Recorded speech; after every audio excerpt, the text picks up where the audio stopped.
What are you supposed to be? A truck driver playing house? Watch your bag next time. You hear that? Guy talks like he's got somewhere to be. Dad, please don't fight him. Excuse us. Step outside. Let her see what you're worth. Damian Cole had never learned the difference between being feared and being respected. That night, in the Texas diner, he saw exactly what he wanted to see. A middle-aged trucker in worn clothes sitting with a quiet daughter who looked like she wanted to disappear. He saw a soft target. He was wrong about almost everything. The man he had just mocked had spent more than 2 decades in environments where stillness wasn't politeness, it was training. Where restraint wasn't weakness, it was discipline forged in places that don't appear on any record. Damian had pushed. Dominic hadn't pushed back. That calm was the only warning Damian was going to get. Whether he was smart enough to understand it was another question entirely. If you're new here, this channel tells stories about people who are never quite what they appear to be. Hit subscribe, you won't want to miss where this one goes. The Peterbilt had close to 900,000 miles on it. Dominic Hayes knew every sound, the way the engine settled differently. In cold rain, the slight pull to the left on wet pavement, the particular creak of the driver's door that he'd been meaning to fix for 3 years, but never got around to because there was always something more important. A school play, a parent-teacher conference, a birthday that couldn't be missed. He had built his entire working life around a single requirement routes that let him be home regularly, not occasionally, because his daughter was 12, and 12 was the age when being present in the ordinary ways still mattered more than anything he could offer from a distance. Claire had passed 6 years earlier. He didn't talk about it often, and Tessa had learned not to push. What she knew about her father was simpler and more concrete than the parts she couldn't name, that he woke before she did and made breakfast without being asked, that he had never missed a single school event. She could remember that on the rare mornings when she found him sitting at the kitchen table with his coffee going cold and his eyes fixed on something beyond the window. She would sit beside him and he would come back. Always. What Tessa didn't know, what she had no real framework for, was the shape of the life he'd lived before she was old enough to ask questions. She knew he'd served in the Navy. She knew it had been a long time. There was something in the pauses between his sentences, in the particular way he scanned a room before he chose where to sit, in the quality of stillness he carried that seemed different from ordinary calm. But she was 12, and the world her father had built for her was warm and predictable and smelled like road coffee and pancakes, and she had no reason yet to look past that. It was the summer break. He'd brought her along on a short leg, Abilene West toward Midland, one delivery one night on the road, back by Sunday. She had a window seat and a sketchbook, and 2 weeks of careful pencil drawings of birds she'd spotted through the Peterbilt's glass.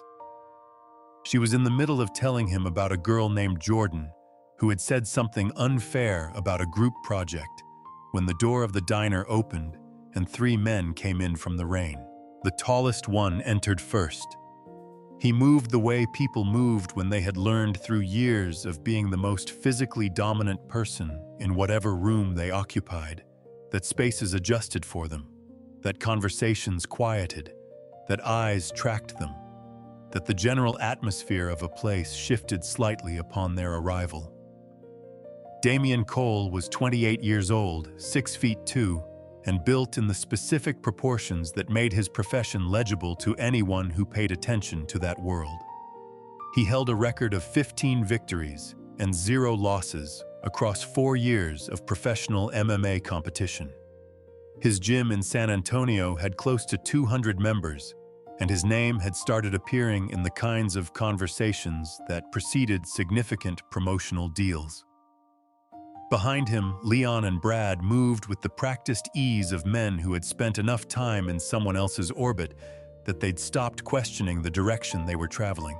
Damien dropped his training bag onto the counter. He didn't look to see whether there was room, he dropped it. The way people dropped things when the idea of inconveniencing someone else hadn't occurred to them in long enough that it no longer registered. The bag was heavy and it landed wrong, sliding sideways across the counter and catching the coffee mug at the end. The mug tipped and the contents spread across the surface in a dark fan that reached the edge of the table where Dominic and Tessa were sitting and caught the corner of Tessa's sketchbook before either of them could react. Dominic's hand went to Tessa's arm first. He turned her toward him, checked her hands, checked the skin at her wrist where the coffee had come closest. She wasn't hurt. He made sure of that before he did anything else. Then he looked up at Damien and said quietly that the bag had hit his daughter's things and asked him to be more careful. Damien looked at him. He took in the faded work shirt and the road-worn boots and the trucker's cap sitting on the seat beside Dominic's plate. And something settled into his expression, not quite contempt, not quite amusement, something in between that belonged to people who had decided before a conversation began that the other party didn't merit full engagement. He didn't apologize. He said something instead about how people who sat near counters in busy diners should expect things to happen. Leon laughed. Brad was already looking at his phone. Dominic turned back to Tessa. He asked whether the sketchbook had been damaged, whether she wanted to move to the other side of the booth. The cover was stained, but the pages inside were mostly dry. Tessa said it was fine, though she was watching Damien now with the specific attention of a child who has registered that something in a room has gone sideways but doesn't know how far. Damien was irritated, and the irritation had a particular quality. It wasn't anger about the spilled coffee or the brief exchange. It was the irritation of a man who had just been addressed as though he were expected to comply and had then watched that same man turn away without waiting to see whether he would. He was not accustomed to being dismissed. He was accustomed to rooms that noticed him, to people who found reasons to look in his direction, to the specific social gravity that came from being young and physically formidable and visibly successful. The trucker in the worn boots had not done any of those things. He had made his request and returned to his daughter as though Damien's response was not something he was tracking. Damien moved closer to the table and made a comment about the clothes, not the word exactly, but the meaning was clear. The implication that a man who drove freight for a living was a particular kind of man. He said it the way people said things they wanted to pass off as observations. Tessa's hand found her father's arm under the table. Dominic set his fork down. He didn't raise his voice. He looked at Damien steadily, the way someone looked at something they had already assessed and categorized and didn't need to spend additional energy on, and told him that he'd asked him once to be careful, and that was going to be the only time he asked. Then he reached into his jacket, placed enough cash on the table to cover dinner and a tip, and stood. He put one hand on Tessa's shoulder and guided her toward the door. It was a clean exit, the kind designed to end something before it had to become something else. Most people meeting that particular quality of stillness, the stillness of someone who had already decided and was carrying no uncertainty about the decision, would have let it end there. Would have turned back to their food and their friends and the rest of a normal evening. Damien was not most people. He called after them as they moved toward the entrance. His voice carried across the diner clear enough that several tables turned. He said something about running, said it in a way that put Tessa at the center of it, that was specifically designed to make the departure something a daughter would remember. Leon's expression shifted. Brad had put the phone down. Dominic held the door for Tessa and followed her into the rain without responding. The parking lot was wet and poorly lit. the overhead lights turning everything a dull amber. The Peterbilt sat at the far end of the lot, where there was room for the rig. Tessa moved toward it. Dominic walked a step behind her, the rain beginning to collect on his jacket. They were halfway across the lot when Damien came through the door. He hadn't made a fully conscious decision. Or if he had, it had come from the part of him that had never genuinely lost, that had walked out of 15 professional fights without a single one going the wrong way, that had built an identity so completely around being the most dangerous man in any given room that someone simply choosing to leave without acknowledging that reality felt like a structural threat to something he couldn't quite name. He walked fast. He got around Dominic and planted himself between the man and the truck, and he said it loud enough for Tessa to hear. That was the calculation. That was the point, asking whether Dominic didn't want his daughter to know what kind of man her father really was. Dominic stopped walking. Not because the words had landed anywhere they were meant to. He had been called worse things by worse people in places where the stakes involved considerably more than a West Texas parking lot. He stopped because Tessa was 10 feet behind him, and because the man had made her part of this deliberately, and that changed what the moment required. He turned around. He looked at Damien with the flat, unhurried clarity of someone who had already taken inventory and filed the result. He said quietly that his daughter was watching and asked Damien not to make her witness something they were both going to regret. Damien heard it as fear. He came in with a left hook, a real one thrown with the full rotation of his hips and the coordinated weight of 210 pounds of trained muscle. It was the kind of punch that had ended professional fights. Against anyone shaped by ordinary experience, it would have been enough. Dominic had not been shaped by ordinary experience. He had spent more than 2 decades being trained in environments where the person across from you was not trying to win, they were trying to end you. And the difference in that orientation rewires the body's responses at a level below conscious thought.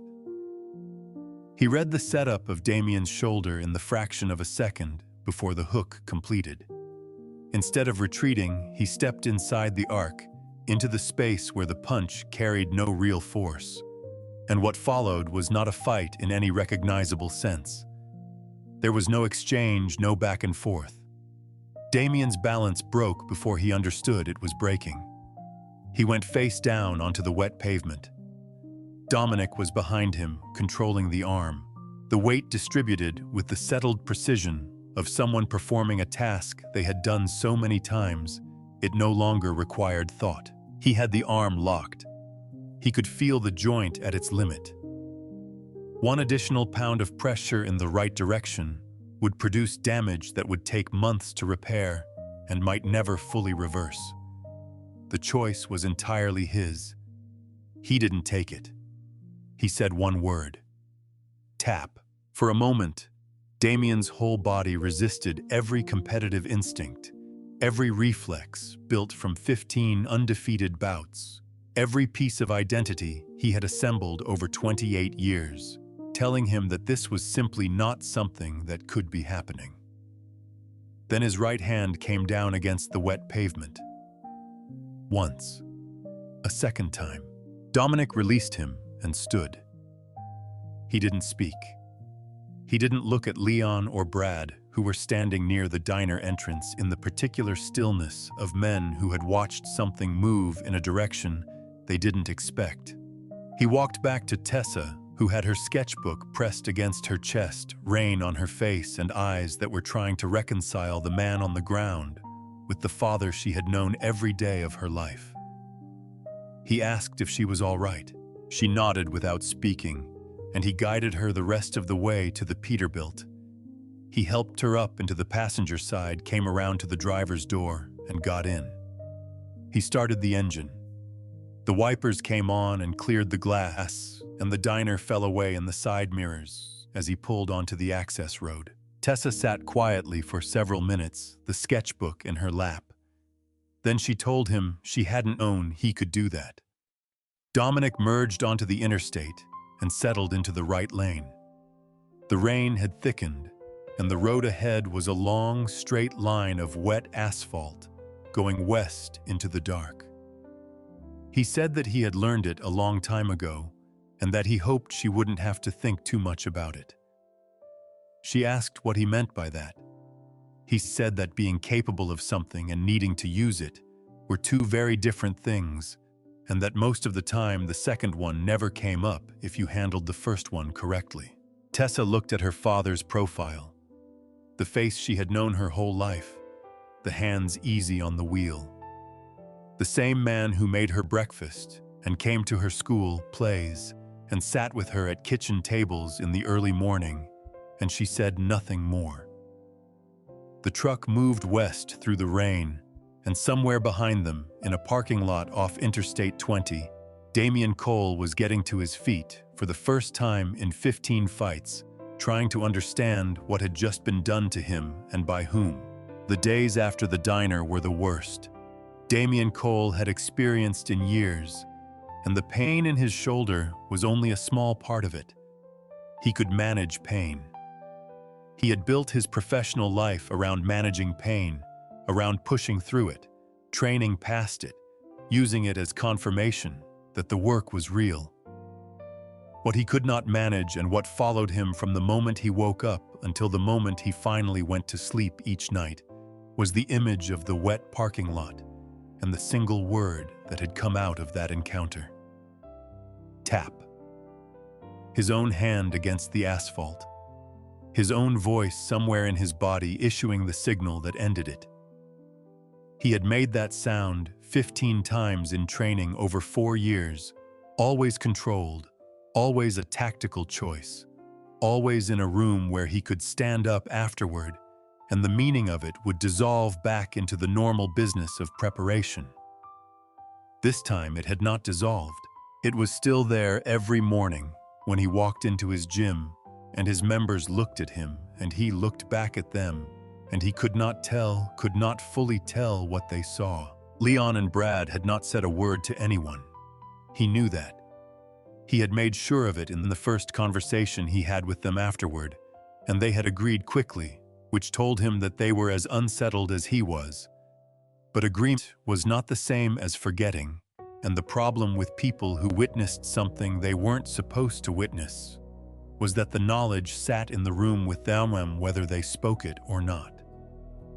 He could see it in the way Leon held eye contact a half-second shorter than usual, in the way Brad filled silences at the gym with noise that hadn't been necessary before. The dynamic between the three of them had shifted in some precise and irreversible way, and the shift itself was maddening because the only explanation for it was a tapped-out loss to a truck driver in a parking lot off Interstate 20 during a rainstorm. Damian had started the reconstruction the same night. He had lain in bed with his shoulder packed and gone back through it piece by piece looking for the place where the math stopped adding up. The mileage differential was the most obvious starting point. He was 28, trained daily, undefeated at a professional level, 210 pounds of muscle that had been systematically optimized for combat. Dominic Hayes was 49. He drove freight. He wore a work shirt and road boots and had a 12-year-old daughter who drew birds in a sketchbook. The logic of the situation said the outcome of that parking lot should have gone one way and it had gone another, which meant one of three things. Either the logic was wrong about Dominic, or the conditions had been wrong. The wet pavement, the bad angle, the element of surprise, or Dominic had simply gotten lucky. Damian had spent the better part of a week selecting between those three options, and he had landed, by force of will more than reason, on the second and third. He made calls. He had contacts in the regional freight industry people who moved between the trucking and sporting worlds through shared gym memberships and overlapping social circles, and through two of those contacts, he located what he was looking for. Dominic Hayes, independent owner-operator, single Peterbilt regional routes throughout West Texas. The record was clean and ordinary and contained nothing that explained the parking lot. The next delivery on the Lubbock corridor was scheduled for early the following week, arriving at a steel processing facility in the industrial district outside the city around 1 in the morning. Leon pushed back when Damien laid it out. Not loudly, that wasn't how Leon operated, but he said plainly that the diner had been one thing, and this was going in a different direction, and he wanted to say so before they went further. Brad sat with his forearms on his knees and didn't say anything, which was its own kind of answer. Damien told them it wasn't a fight. He said he needed to see the man again on different ground without rain and a parking lot surface working against him. He said it with the particular conviction of someone who has already finished the argument internally and is now performing it for an audience rather than conducting it. Neither Leon nor Brad believed fully that it wasn't going to be a fight, but neither of them found the words to stop it, and by then the gravity of Damien's certainty had been carrying them for long enough that breaking from it required a kind of deliberate resistance they hadn't practiced. Dominic had dropped Tessa at her aunt's house 2 days after the drive back from Midland. It was a Sunday evening, warm and clear, and Tessa had hugged him at the door with the particular thoroughness of a 12-year-old who had decided something without putting it into words. Just before he turned back to the truck, she asked him whether the man from the diner would come looking for him. Dominic told her no. He said it with a smile that was entirely convincing, and then he walked back to the Peterbilt and sat behind the wheel for a moment before starting the engine. He had known men like Damien Cole, not this specific man, but the shape of him, the specific architecture of ego and physical capability that produced that kind of behavior in a parking lot. He had known enough of them to know how rarely they resolved quietly. The ache in that knowledge had nothing to do with fear for himself. It had everything to do with the fact that his daughter was no longer in the truck, and that this was the first time since Sunday night that he had felt fully free to think about what was probably coming. The steel facility sat inside a cluster of low industrial buildings west of the city, surrounded by chain link and open yard. At 1 in the morning, the district was empty, in the specific way that industrial zones were empty at that hour, not absent of light, but absent of movement. The amber glow of security lamps sitting on everything without purpose. Dominic came in on the access road, with the Peterbilt running right, the delivery paperwork organized on the passenger seat. His window cracked to the night air. He had made this run before. He knew where the receiving bay was, and how long the offload typically took, and approximately what time he would be back on the highway. The headlights of the Ford Raptor came out of the dark from a gap between 2 buildings and swung across the road in front of him. Dominic applied the brakes with the steadiness of someone who was not surprised, because on some level he had been expecting a version of this since Sunday. The Peterbilt came to a stop. He sat for a moment in the cab looking at the truck blocking the road, and then he opened the door and stepped down. Damien was already out of the Raptor.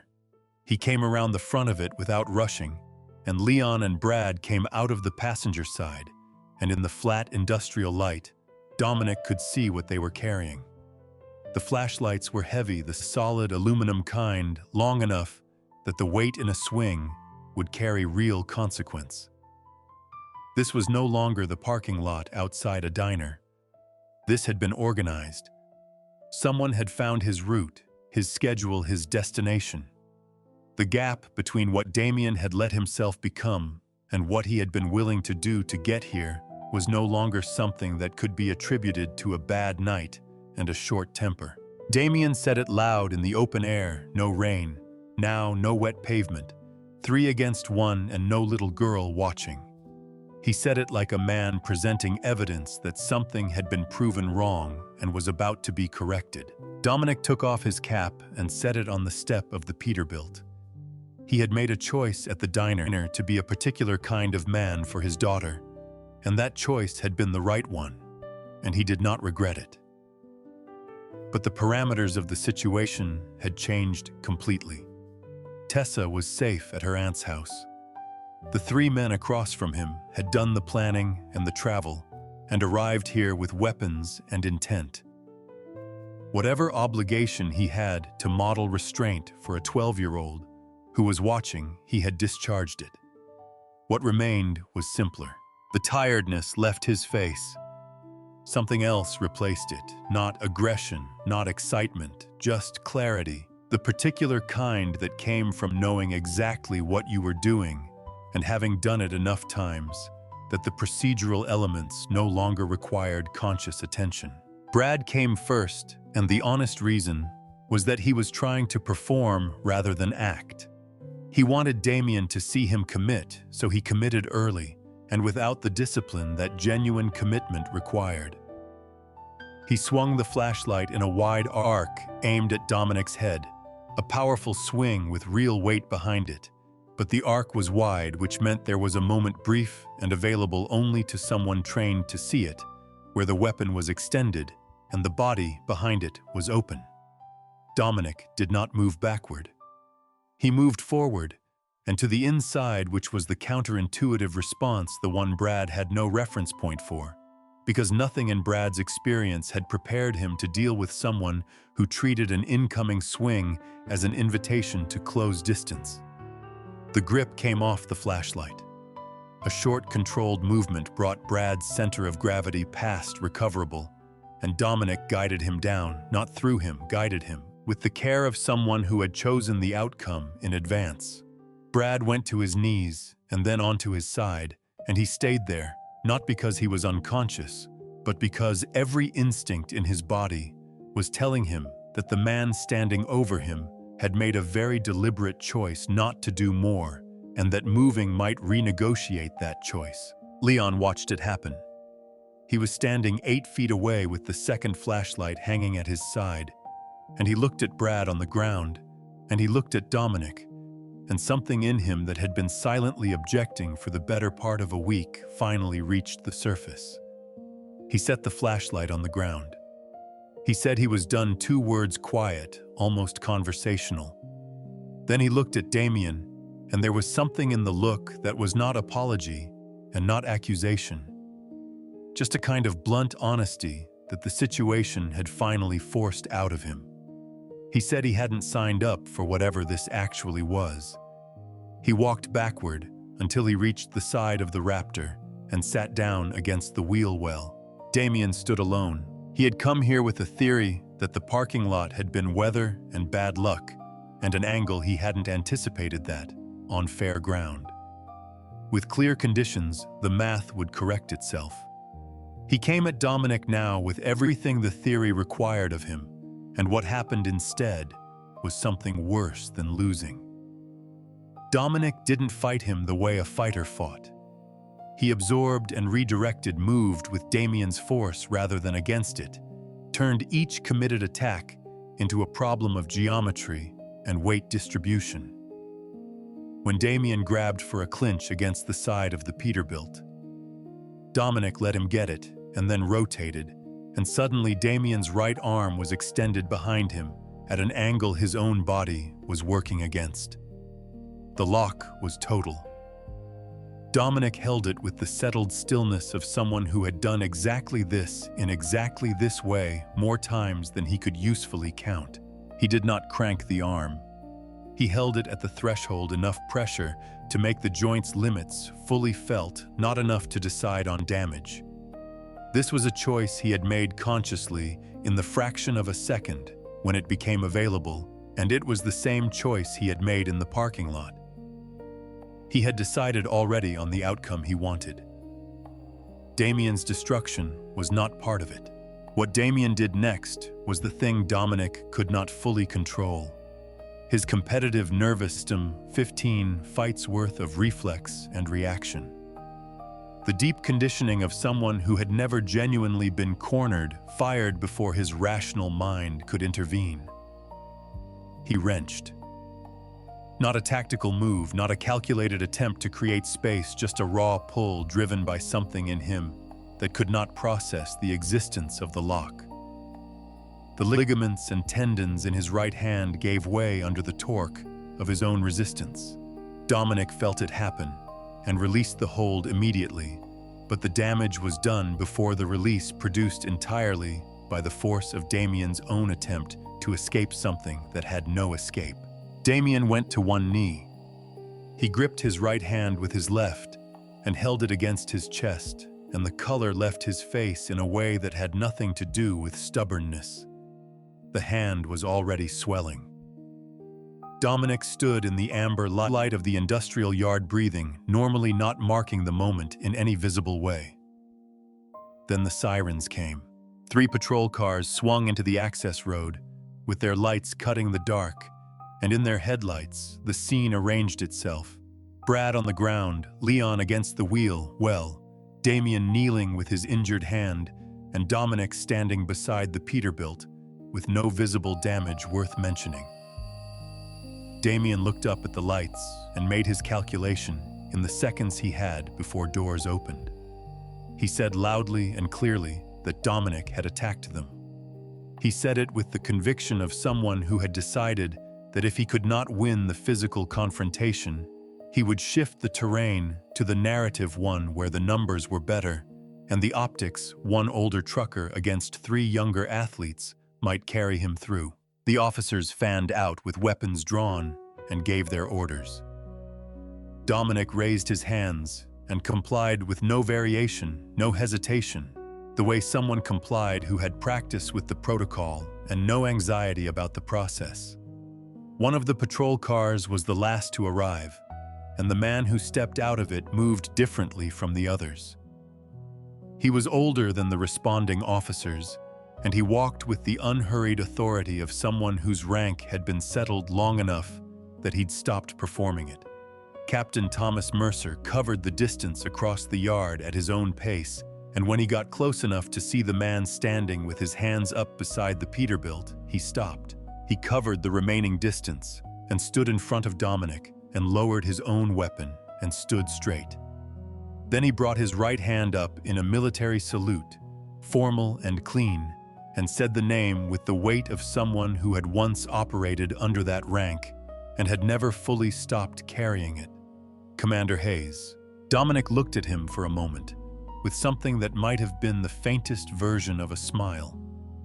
He said he was driving trucks now, Tom. Mercer held the salute another second, then let his hand down and turned toward Damien with an expression that had reorganized itself into something considerably more official than it had been at the start of the exchange. Damien was looking at Dominic with an expression that was still trying to resolve. The salute had rearranged things in a way that his mind was working through in real time. Every detail he had compiled about the man, the faded work shirt, the road boots, the ordinary freight schedule was still true, and none of it explained what was happening. Mercer told Damien with the economy of someone who saw no reason to elaborate beyond what was necessary that the man he had tracked to an industrial yard in the middle of the night had spent more than 2 decades in special operations and had spent the last years of that career commanding an elite SEAL unit. He told him this not for Damien's benefit, but because the information was relevant to the process of determining what had occurred here and why. Damien said he didn't care who the man used to be. He said it loudly, with the last available remnant of the certainty he'd arrived with. Dominic walked to the front of the Peterbilt without responding and pointed to the dashcam housing. Mercer looked at it. He looked at Dominic.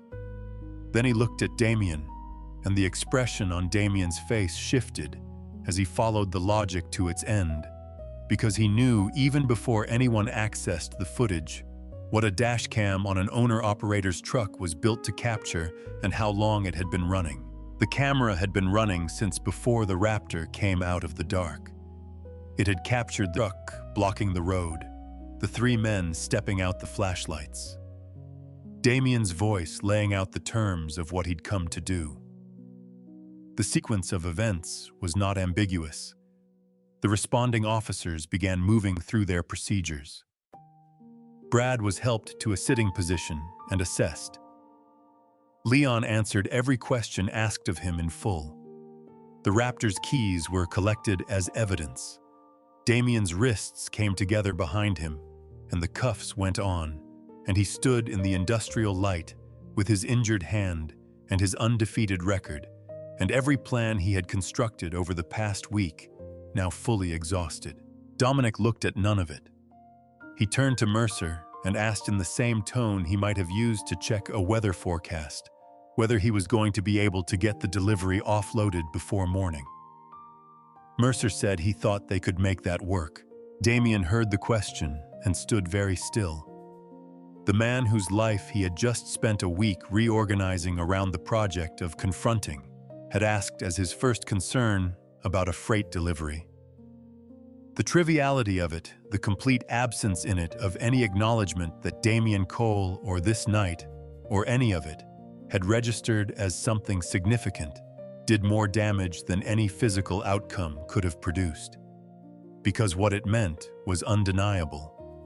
It meant that Dominic had looked at him at the diner, and looked at him in the parking lot, and looked at him here in this industrial yard at 1 a.m, and had arrived each time at the same assessment. Not a rival, not a threat worthy of sustained attention, just a problem to be managed on the way to somewhere else. 4 months after Lubbock, the surgeon was precise and unhurried in the way that surgeons were when the news they were delivering was not an emergency, but a permanent reclassification of someone's future. He told Damien that the tendon damage in his right hand was significant, that the repair had gone as well as could be expected, and that return to professional competition at his previous level was unlikely. He used the word unlikely with the careful neutrality of someone who had learned that the word impossible produced a particular kind of grief that complicated the recovery process. Damien sat in the exam room with his hand in its wrapping and heard the word and understood in a way that was different from intellectual comprehension that the 15 and 0 was the final number, that there would not be a 16th fight, that the record he had built his entire identity around had closed while he was on his knees in an industrial yard in Lubbock with a man standing over him who had already moved on to thinking about freight delivery. The sponsors came first. 2 of them called within the same week, and the language in both conversations was almost identical, carefully diplomatic, expressing continued personal regard, while making clear that the association was no longer something their brands could support. The third sponsor didn't call. They sent a letter through their legal department that was shorter and more direct, and somehow worse for its brevity. The gym membership numbers had been dropping since the story moved through the regional MMA community, which it had done with the speed that stories moved when they contained the specific combination of elements.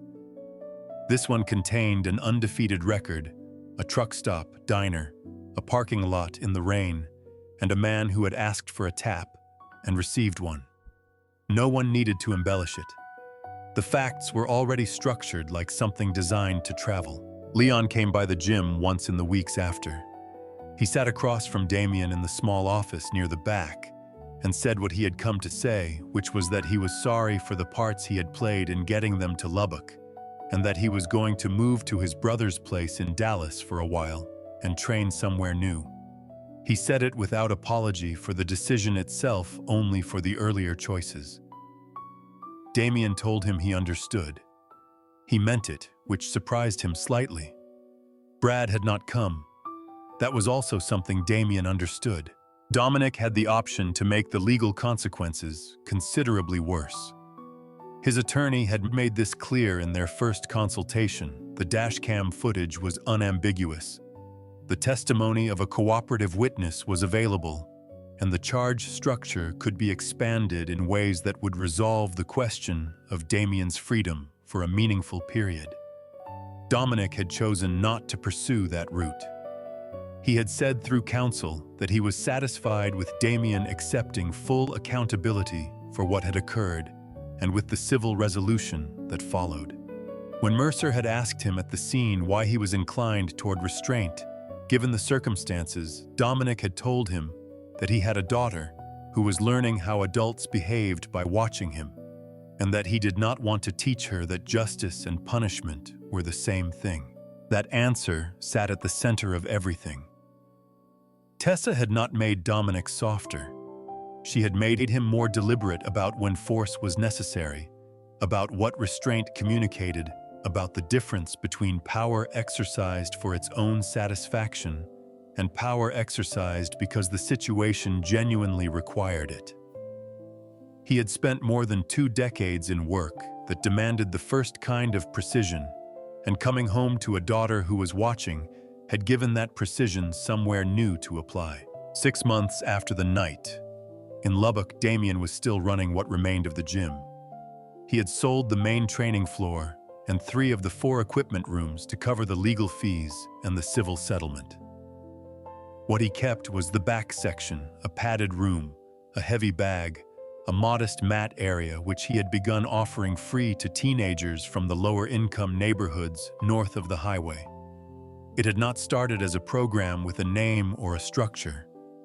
It had started because he needed to be in the gym to feel like himself, and because having other people there made the silence easier to carry, and because nobody questioned the logic of a man offering free instruction in exchange for the company. Ricky had shown up on the Tuesday in the 3rd week of the arrangement. He was 14 and big for his age, not the hard muscle of someone who had trained, but the loose, unharnessed size of a boy who had grown fast and had not yet figured out what to do with the physical authority it gave him. He stood outside the door for nearly 10 minutes before coming in, and when Damien asked who had told him about the sessions, Ricky said a cousin had mentioned it, and shrugged in a way that closed the question. Damien let him train. He didn't ask for any other information. 3 weeks later, on a Wednesday afternoon, Damien was working with 2 of the other boys on a basic grappling sequence when he heard a change in the noise from the far corner of the mat. He looked over.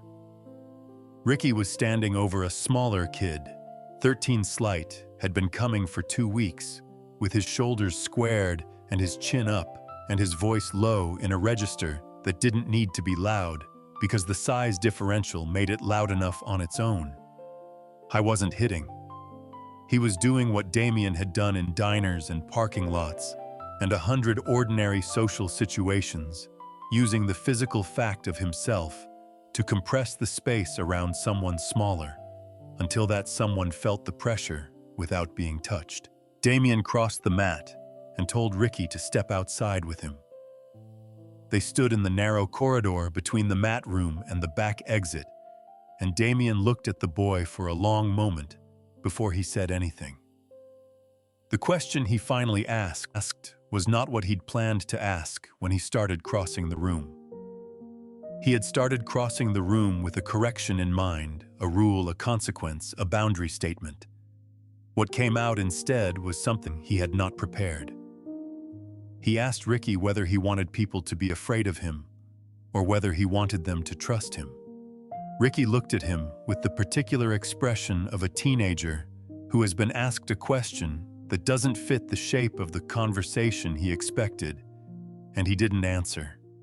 Damien told him to think about it before next Tuesday.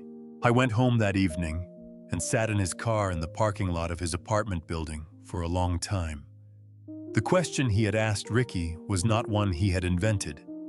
It was a version of something he had arrived at by reconstructing over 6 months of recovery and legal proceedings and diminishing bank statements, what Dominic Hayes had been doing in that parking lot off Interstate 20 when he chose to walk away from a man who was openly mocking him in front of his daughter. Dominic had not been afraid. Damien understood that now, with a clarity that had not been available to him at the time, and would not have been available to him without everything that had followed. Dominic had made a specific calculation about what he wanted his daughter to see, and he had made it in real time under direct provocation, and he had held to it even when the provocation escalated to physical contact. That was not weakness. That was a level of discipline that Damien's whole framework of strength had not previously had a category for. He thought about Ricky standing over the smaller kid. He thought about himself standing over tables in diners. He thought about Leon's face in the weeks after the parking lot, the way the respect had shifted into something else, something that was not actually better than what he'd had before, even though it had felt for years like the thing worth pursuing. He sat in the parking lot until it was dark, and then he made a call to a man who knew the freight routes through West Texas. He found Dominic at a diner outside of San Angelo 2 weeks later on a Thursday evening.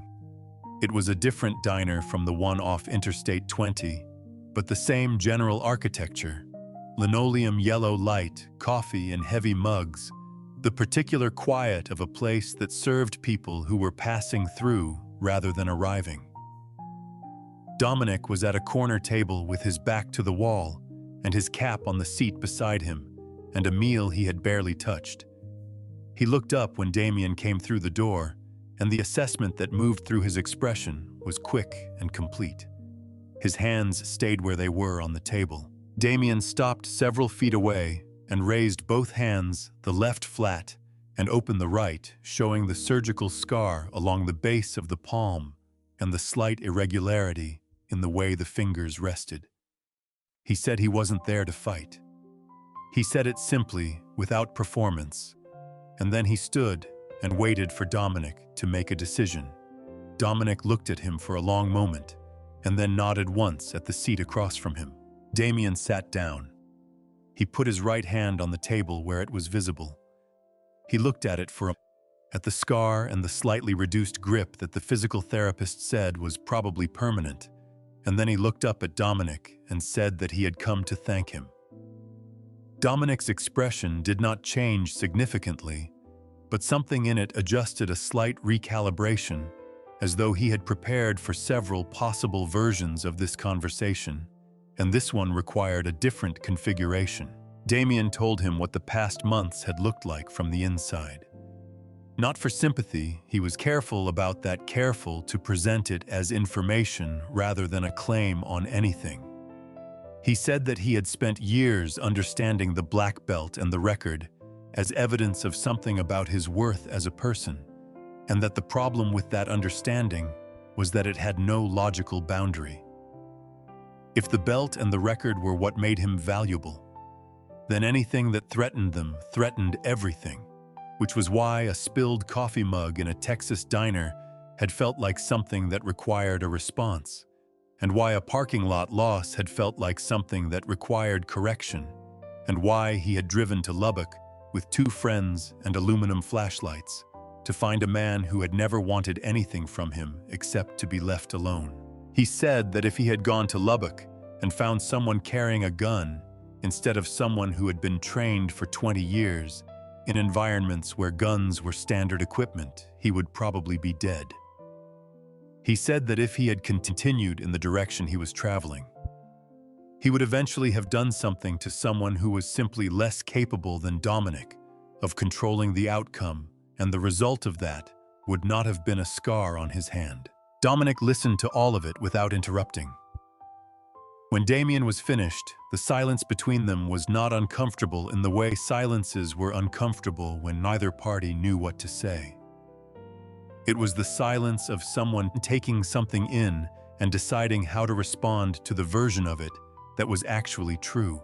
Damien asked why, in the diner that first night, Dominic had let him speak the way he had in front of Tessa, in front of other people, in a situation where he clearly had the capacity to resolve it differently. Dominic told him it was because Tessa was there. He said it directly without decoration. He said that his daughter was not going to remember a number, not the years he had served, or the operations he had been part of, or the fights he had been in or won or walked away from. She was going to remember the texture of how he behaved when someone pushed him, because that was what children carried forward from the adults they watched when they were young. He said that a man who could only demonstrate restraint when no one was provoking him hadn't actually learned restraint. He said that the diner had been an opportunity to show her what it looked like to be pushed and to choose, and he had taken it. Damien said that the black belt had taught him how to break someone. He said it without self-pity, as a plain statement of what the training had produced. Dominic told him that perhaps what came next was learning how to build one. He said it in the same tone he used for everything level, without emphasis, the voice of someone who was not performing the wisdom, but simply reporting what he had found to be true. The free program had already been running for 2 months when Dominic and Tessa came by on a Saturday afternoon in November. Damien had not arranged it or expected it. They were passing through on a short run, and Dominic had remembered the address from a conversation with Mercer. Tessa came through the door behind her father and stopped when she saw Damien across the mat, crouched beside a boy who had just gone down hard and was working out whether he wanted to get back up. Damien was saying something to the boy in a low voice. He looked up when the door opened and saw them. Tessa moved closer to her father's arm. Damien crossed the mat toward them and stopped at a reasonable distance. He looked at Tessa and did not ask her to feel comfortable with him, or explain what he was doing, or offer any framing for what she was seeing. He told her that her father had taught him something that he had needed to learn for a long time. He said it quietly and directly, and then he looked at Dominic. Dominic extended his hand. Damien took it with his right hand, the scarred one, the one with the reduced grip, and they held the shake for a moment. It was not a contest. It was not two men measuring each other. It was something considerably less dramatic and considerably more significant, which was two people recognizing that a thing had moved through its full arc and arrived somewhere real. On the walk back to the Peterbilt, Tessa asked her father whether he could have beaten Damien right from the start, from the very first moment in the parking lot. Dominic unlocked the passenger door and held it open for her. He said that he probably could have. She climbed up into the seat and looked down at him and asked why he hadn't. He told her it was because she was watching. She sat with that for a moment as he came around and got in and started the engine. The Peterbilt moved out of the lot and found the on-ramp and settled into the right lane of the highway, heading north, steady and unhurried, covering distance at its own pace. Tessa had her sketchbook in her lap, the same one from the summer. The cover still faintly stained from the spilled coffee she had never complained about. She didn't open it. She looked out the window at the flat Texas landscape moving past and thought about what her father had said. She would not know then or later the full shape of what he had done in the years before she was old enough to ask. She would not know the operations or the places or the men who had served under him or the weight of what those years had required. Dominic did not need her to know. The thing he wanted her to carry was not a record of his capability or proof of what he had survived. It was simpler and more durable than any of that. It was the knowledge that the strongest person in a room was not always the loudest or the most aggressive, or the one who left the most damage behind when they walked out. Sometimes the strongest person was the one who looked at everything they were capable of and chose deliberately and without apology to be something better than that capability alone would have made them. The highway opened ahead of them, long and straight. Running northwest through the late afternoon light, Dominic drove. Tessa drew. The truck held its lane and covered its miles the same as it always had, the same as it would for as long as there were routes to run, and a daughter who sometimes wanted to ride along. If this story stayed with you, you're probably someone who thinks about what real strength actually looks like. And there are more stories like this one waiting for you on this channel.